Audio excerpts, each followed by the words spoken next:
Right. அஸ்ஸலாமு அலைக்கும் வரஹ்மத்துல்லாஹி வபரகாத்துஹு. வணக்கம், குட் மார்னிங் ஸ்டூடெண்ட்ஸ். இன்றைக்கு செகண்ட் டேர்ம் சீட்ஸ் எக்ஸாம் பார்க்க போகிறோம். அநேகமான வேண்டுகோளுக்கு நாங்கள் என்ன காரணம்னு சொன்னால், இப்போ நீங்கள் எதிர்வரும் நாட்களில் செகண்ட் டேர்ம் சீட்ஸ் எக்ஸாமை எதிர்கொள்ளிக்கிறீங்க. அதில் ஒரு நல்ல பெறுபேரை பெற்றுக்கொள்ளணுமா இருந்தால் நீங்கள் அதே மாதிரி, அதாவது சீட்ஸ் எக்ஸாம்னு சொன்னால் சீட்ஸ் பாஸ் பேப்பர் செஞ்சு பார்க்கணும். எஃப்டபிள்யூஎஸ் எக்ஸாம்னு சொன்னால் எஃப்டபிள்யூசி பாஸ் பேப்பர் செஞ்சு பார்க்கணும். அப்படி நீங்கள் செய்யும்போது ஒரு நல்ல ஒரு பெற்றுக்கொள்ள முடியும். எந்த பேப்பர் எக்ஸாம் செய்ய போகிறீங்களோ அதுலேயும் ஒரு பாஸ் பேப்பர் அப்படி செஞ்சீங்களாக்க நீங்கள் அந்த பேப்பரில் உள்ள பேட்டர்ன்ஸை தெரிஞ்சு கொள்ள முடியும். இதனால் உங்களுக்கு கேள்விகள் செய்கிறது லேசாக இருக்கும். ரைட். பேப்பர் போட்டிக்கிறேன் வாட்ஸ்அப்பில். இல்லாத ஆளுக்கு கமெண்ட்டில் நம்பர் ஒன்றைக்கும் அதுக்கு மெசேஜ் பண்ணி பேப்பர் பெற்றுக்கொள்ளுங்கள்.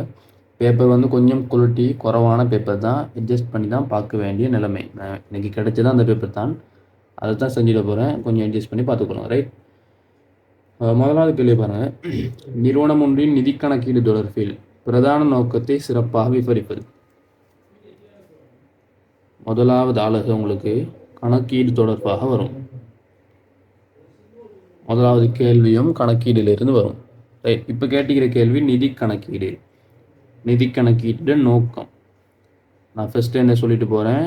நிதி கணக்கீடு நோக்கம் எடுக்கிறதுக்காக நான் நிதி கணக்கீடு நோக்கத்தை மட்டும் கூறாமல் முழுமையாக விளக்கமாக ஃபர்ஸ்ட்லேருந்து சொல்லிட்டு போகிறேன். கணக்கீடு என்பது இருவகைப்படும். நிதி கணக்கீடு, முகாமை கணக்கீடு. ரைட். இருவகை கணக்கீடு நோக்கம் என்ன? தேவையான கல்வி கொள்ளுங்க. அக்கறை செலுத்தும் பிரிவினர்களுக்கு தீர்மானம் எடுப்பதற்கு தேவையான தகவல்களை வழங்குதல் கணக்கீட்டு நோக்கம். அக்கறை செலுத்தும் பிரிவினர்களுக்கு தீர்மானம் எடுப்பதற்கான தகவல்களை வழங்குதல். நிதி கணக்கீடு நோக்கம்னு கேட்டால் அதே தான், சேம். அக்கறையுடைய தரப்பினர்களுக்கு தீர்மானம் எடுப்பதற்கு தேவையான தகவல்களை வழங்குதல். முகாமை கணக்கீடுக்கு உள்ளக தரப்பினர்கள் தீர்மானம் எடுப்பதற்கு தேவையான தகவல்களை வழங்குதல். முகாமை கணக்கீடு உள்ளக தரப்பினர்கள் தீர்மானம் எடுப்பதற்கு தேவையான தகவல்களை வழங்குதல். நோக்கங்கள் சொல்லிக்கிறேன். இப்போ கணக்கீடுக்கு எப்படி சொன்னேன்? அக்கறை உடைய கணக்கீட்டின் நோக்கம்னு கேட்டால் அக்கறை உடைய தரப்பினர்னு ஒரு வேர்டு வரணும். அப்படி இல்லை என்றால் அது பிழையானது. அதே மாதிரி நிதி கணக்கீடுன்னு கேட்டாலும் அக்கறை உடைய, இதுக்கு 3 வகையான ஆன்சர் வரும். அக்கறை உடைய அல்லது உள்ளக மற்றும் வெளியக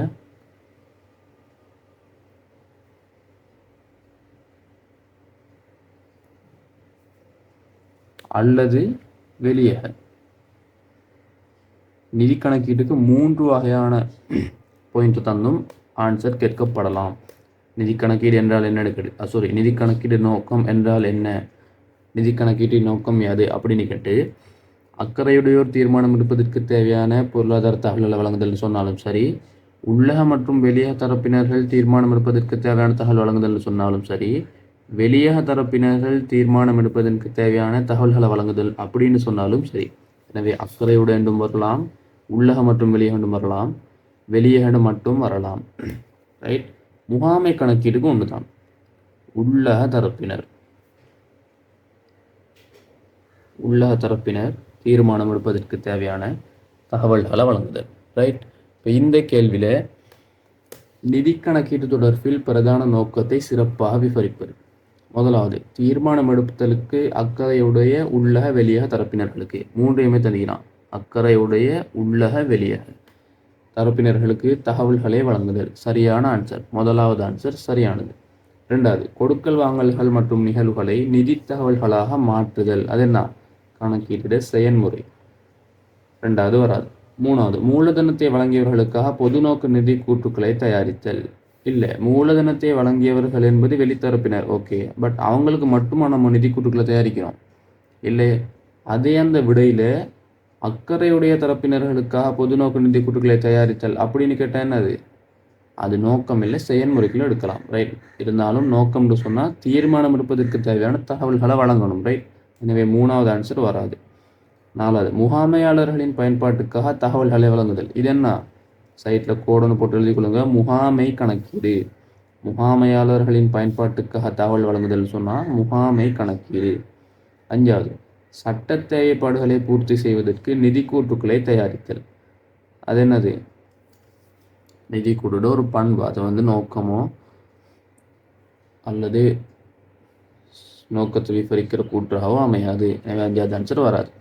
ஆன்சர் வந்து முதலாவது ஆன்சர். இலகுவான கேள்வி, லேசாக அவளும் கொஞ்ச நேரம் ஒரு டைம் ஒன்று எடுத்து வாசித்து பார்த்தீங்களாக லேசாக ஆன்சர் எடுத்துடலாம். இது இல்லாமல் உங்களுக்கு கணக்கீடு இந்த அழகில் முதலாவது அழகில் இருந்து கணக்கீட்டு சூழல் தொடர்பாகவும் கேட்கப்படலாம். நிதி கணக்கீட்டுக்கும் முகாமை கணக்கீட்டுக்கும் இடையிலான வேறுபாடும் கேட்கப்படலாம். சும்மா நான் ப்ரீஃபாக சொல்லுறேன். நிதி கணக்கீடுனா என்ன? உள்ளக மற்றும் வெளிய தரப்பினருக்கு. முகாமை கணக்கீடு உள்ளக தரப்பினருக்கு மட்டும் தயாரிக்கப்படும். அதே மாதிரி நிதி கணக்கீடு குறித்த கணக்காண்டு காலத்துக்கு ஒரு முறை. முகாமை கணக்கீடு முகாமையிலே தேவைக்கேற்ப தயாரிக்கப்படும். இது என்ன சொல்லிக்கிறேன்? நிதி கணக்கீடுக்கும் முகாமை கணக்கீடுக்கும் இடையில் உள்ள வேறுபாடு. 3வது நிதி கணக்கீடுக்கு வந்து சட்டங்கள் நியமங்கள் பின்பற்றப்படாது. பட் முகாமை கணக்கீடுக்கு நிதி கணக்கீடுக்கு பின்பற்றப்படும், முகாமை கணக்கீடுக்கு பின்பற்றப்படாது. 4வது நிதி கணக்கீட்டில் வரலாற்று தகவல் மாத்திரம் பயன்படுத்தப்படும், முகாமை கணக்கீட்டில் வரலாற்று மற்றும் எதிர்கூறல் தகவல்கள் பயன்படுத்தப்படும். நான் சும்மா மேலால் சொல்லிக்கிறேன். இந்த நோட்ஸ் தேவையானதுக்கு மெசேஜ் பண்ணி பெற்றுக்கொள்ளுங்க. ரைட். 2வது கேள்வி போகணும். 2 தொடக்கம் 7 ஆகிய வினாக்களுக்கு விடையளிப்பதற்கு பின்வரும் தகவல்களை பயன்படுத்த. 2 தொடக்கம் 7 கொடுக்கல் வாங்கல் தந்திக்கிறது.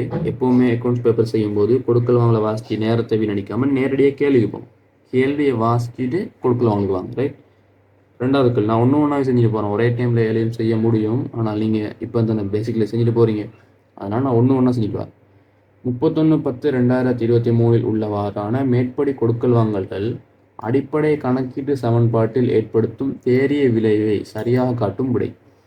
கணக்கீட்டு சமன்பாடு தொடர்பாக கேள்வி வந்தால் நீங்கள் ஒரு 3 விஷயத்தை கட்டாயமாக கவனிக்கணும். ரைட். 3 விஷயத்தை கட்டாயமாக கவனிக்கணும். இந்த நோட்ஸில் நான் விளக்கத்துக்காக சொல்கிறேன். முதலாவது, அங்கே ஆன்சரில் எப்படி சமன்பாடு தரப்பட்டதோ அதே சமன்பாடை நீங்கள் செய்கையிலையும் எழுதணும். உதாரணத்துக்கு இந்த கேள்வியில் சொத்து சமன் பொறுப்பு சக உரிமைன்னு இருக்குது. சொத்து சமன் பொறுப்பு சக உரிமையாண்மை. சம்டைம்ஸ் சொத்து சமன் உரிமையாண்மை சக பொறுப்புன்னு வரலாம். ரைட்.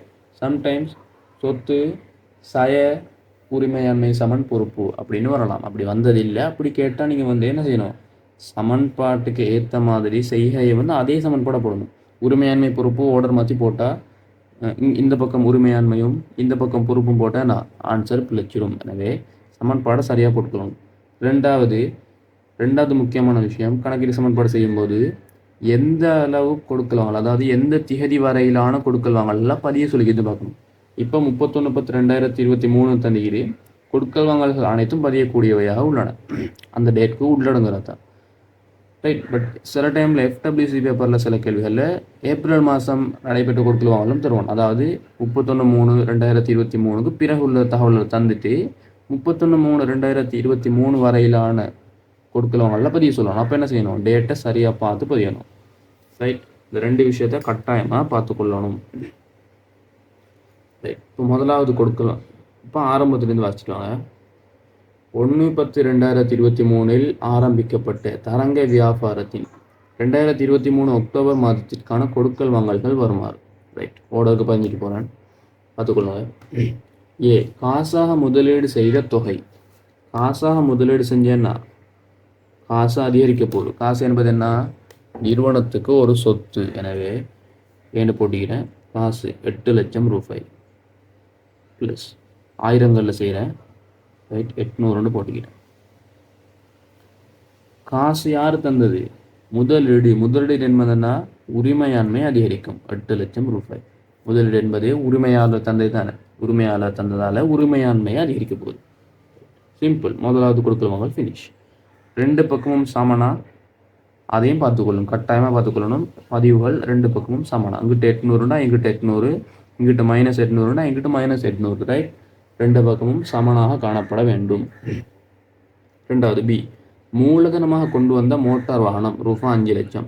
மோட்டார் வாகனம் என்பது என்ன? ஒரு சொத்து, நடைமுறை அல்லா சொத்து. அந்த பிரச்சனை இல்லை, சொத்துன்னு பொதுவாக தந்திக்குது. மூலதனம் யார் கொண்டு வந்தது? மோட்டார் வாகனம். உரிமையாளர் கொண்டு வந்தாலே உரிமையாண்மையில் 5 லட்சம் ரூபா ப்ளஸ் முடிஞ்சிட்டு சிம்பிள். 3வது, பண்டங்களின் கடன் கொள்வனவு ரூபா 1 லட்சம். பண்டங்கள் கொள்வனவு செஞ்ச என்னது? அது ஒரு சொத்து. பண்டங்கள் சொன்னால் இருப்புக்கள், ஸ்டாக்ஸ் பை பண்ணிக்கணும், அது என்னது? ஒரு சொத்து. எனவே சொத்துல 1 லட்சம் ரூபா ப்ளஸ். காசுக்கா கடனுக்கா? கடன் கொள்வனவு. கடன் கொள்வனவுன்னு சொன்னால் நம்ம திருப்பி கொடுக்கணும் அவருக்கு, கடன் பணம் செலுத்தணும். கடன்களை அதிகரித்து என்ன செய்யும்? பொறுப்பில் 1 லட்சம் ரூபாய் அதிகரிக்கும். இதில் சில ஆட்களுக்கு இதெல்லாம் நல்லா தெரிஞ்ச விஷயமாயிருக்கும், இவர் கொஞ்சம் மெதுவாக சொல்லிட்டு போகிறார் அப்படின்னு நினைக்கலாம். நான் கொஞ்சம் விளக்கமாக சொல்லிட்டு போகிறேன். ரைட், பேசிக்லேருந்து கஷ்டப்படுற ஆட்களுக்காக பேசிக்லேருந்து சொல்லிட்டு போகிறேன். மெதுவாக ஒவ்வொன்றா படுத்திட்டு போகிறேன். கடன் கொள்வனவு செஞ்ச என்ன நடக்கும்? சொத்துல அதிகரிக்கும். பொறுப்பு நம்ம செலுத்த வேண்டிய தொகை அதிகரிக்கிறேன், எனவே பொறுப்புல அதிகரிக்கும். டி, பண்டங்களின் கொள்வனவு திரும்பல்கள் 10,000. கொள்வனவு செஞ்ச பண்டங்களை திருப்பி அனுப்பிக்கிறோம். கொள்வனவு செஞ்ச பண்டங்களை திருப்பி அனுப்பிக்கிறோம். எவ்வளோ? 10,000 ரூபாய். ஏன் சொத்துல மைனஸ் பண்ண 10,000? இருப்புகளை கொள்வனவு செஞ்சால் சொத்துல அதிகரிப்பு. இப்போ கொள்வனவு செஞ்ச இருப்புகளுக்கு எத்தனை? இப்போ உதாரணத்துக்கு பழுதடைவு, மாற்றி பொருளை வேறு பொருளை அனுப்பிட்டார் அப்படின்னு சொல்லி ஆர்டர் பண்ண பொருள்லேருந்து வேற ஒரு பொருளை அனுப்பிவிட்டார். அப்போ நம்ம என்ன செய்வோம்? அதை ரிட்டர்ன் பண்ணிவிட்டோம். அப்படி ரிட்டர்ன் பண்ணனா சொத்துல என்ன செய்ய போகுது? குறைய போகுது 10,000. ரிட்டர்ன் பண்ண பொருளுக்கு நம்ம பணம் செலுத்துவோமா? திருப்பி இல்லையே. ரிட்டர்ன் பண்ண பொருளுக்கு நம்ம பணத்தை கழிப்புமே. எனவே பொறுப்புலையும் மைனஸ் 10,000. அடுத்தது இ, 2 பக்கமும் சமனா? சமன். எனவே கொடுக்கலாம். சரி, ரூபா 60,000 கிரயமுடைய பண்டங்கள் ரூபா 1 லட்சம் கடனுக்கு விற்பனை செய்யப்பட்டது. ரூபா 60,000 கிரயமான பண்டங்கள் ரூபா 1 லட்சம் கடனுக்கு விற்பனை செய்யப்பட்டது. 1 லட்சம் கடனுக்கு விற்பனை செய்யப்பட்டது. நேராக அடிச்சாச்சு. கடன் பட்டோர் சொத்து 1 லட்சம் அதிகரிப்பு. 60,000 கிரயமான பண்டங்கள். அப்போ என்ன? சொத்துல 60,000 மைனஸ் ஆக போகுது. ஏன் மைனஸ் ஆகுது? நிறுவனத்திலிருந்து 60,000 கிரயமான பண்டங்கள் போகுது. சும்மா பேசிக்கா 60,000 ரூபா கொஸ்ட் ஆகிற ஒரு பொருள் 1 லட்சம் ரூபாய்க்கு விற்கிறோம். அப்போ 1 லட்சம் ரூபா கடனுக்கு விற்றா நம்மளுக்கு கடன் வருமதி எவ்வளோ? 1 லட்சம் ரூபாய். அப்போ கடன் பட்டோரில் கூட்டியாச்சு. அதை பொதுவாக சொத்துல கூட்டிக்கிறேன். கிரயமான பண்டங்கள் நிறுவனத்திலிருந்து வெளியே போகுது. எனவே மைனஸ் 60,000. இப்போ இது ரெண்டு கூட வித்தியாசம் எவ்வளோ? ரூபா 40,000. அந்த 40,000 என்ன? அந்த 40,000 தான் லாபம்.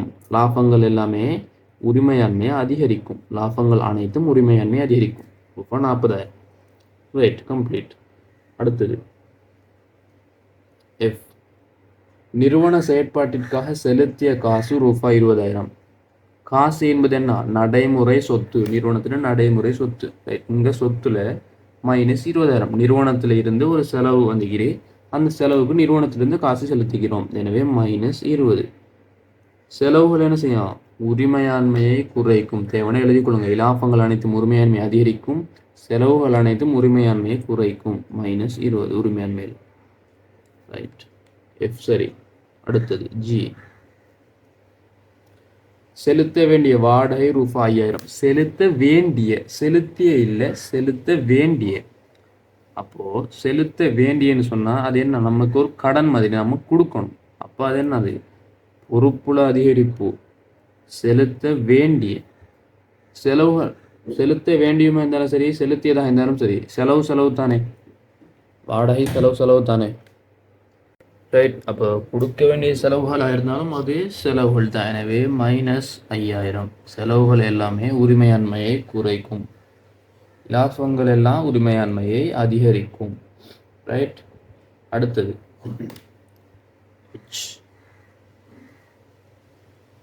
கடன் கொடுனருக்கு செலுத்திய காசு ரூபா 45,000. இதன் போது பெற்ற கழிவு ரூபா 5,000. கடன் கொடுத்தோருக்கு ரூபா 45,000 செலுத்திக்கிறோம்.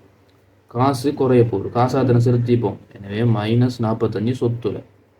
ரைட், கடன் கொடுத்தோர் பொறுப்பு. சரியா, பொறுப்புக்கு நாம் கொடுத்துக்கிறோம்.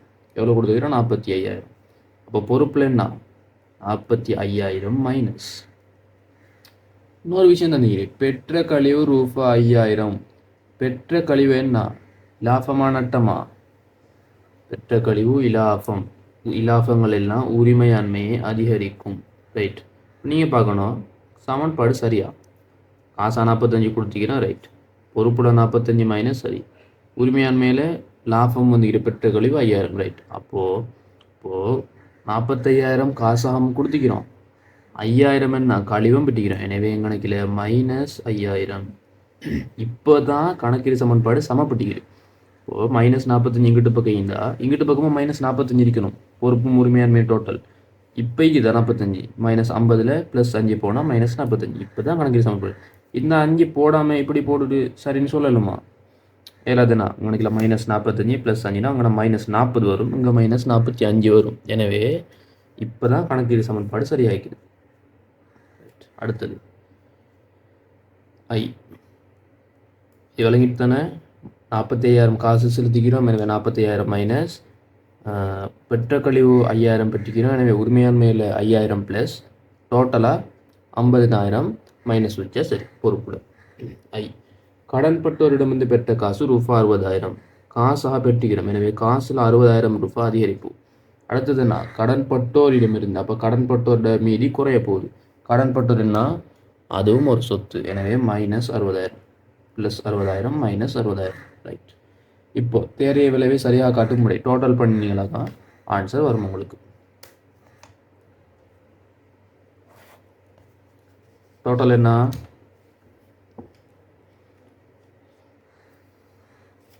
சொத்து பக்கம் 1365, பொறுப்பு பக்கம் 45, உரிமையாண்மை 1320 ரைட். ஆன்சர் எதுனாவது? முதலாவது ஆன்சர் 1365 ப்ளஸ் 45 ப்ளஸ் 1320 ரைட்.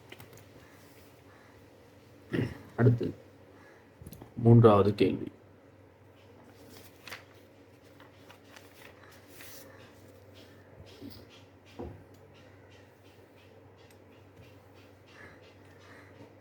முப்பத்தொன்று 10/2023 முடிவடைந்த வருடத்துக்கான இலாபம் ரைட். இந்த கேள்வியில எப்படி இலாபம் பார்க்கறது? இலாபம் சமன் எப்படி பார்க்கறது? இலாபம் இறுதி உரிமையாண்மை சமன்பாடு தேவைன்னு எழுதி கொடுங்க. இறுதி உரிமையாண்மை மைனஸ் ஆரம்ப உரிமை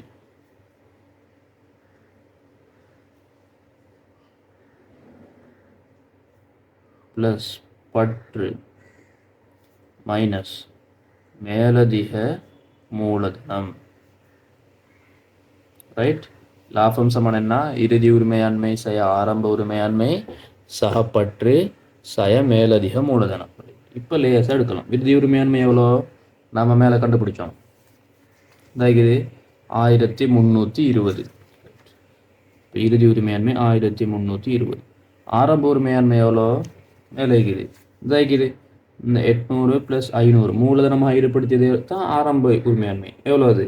1300 ரைட். ஆரம்ப உரிமையாண்மை 1300.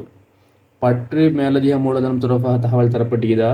எந்த ஒரு தகவலும் இல்லை. அப்போ லாபம் எவ்வளோ? 1300 சாரி 1320 1300 போனால் 20,000 எல்லாம் 1000 செய்கிறேன். எனவே 20 அல்லது 20,000 ரூபாய் லாபம் லேசாக கண்டுபிடிச்சாச்சு. ஆன்சர் எத்தனாவது? மூன்றாவது ஆன்சர். மூன்றாவது கேள்விக்கு மூன்றாவது ஆன்சர்.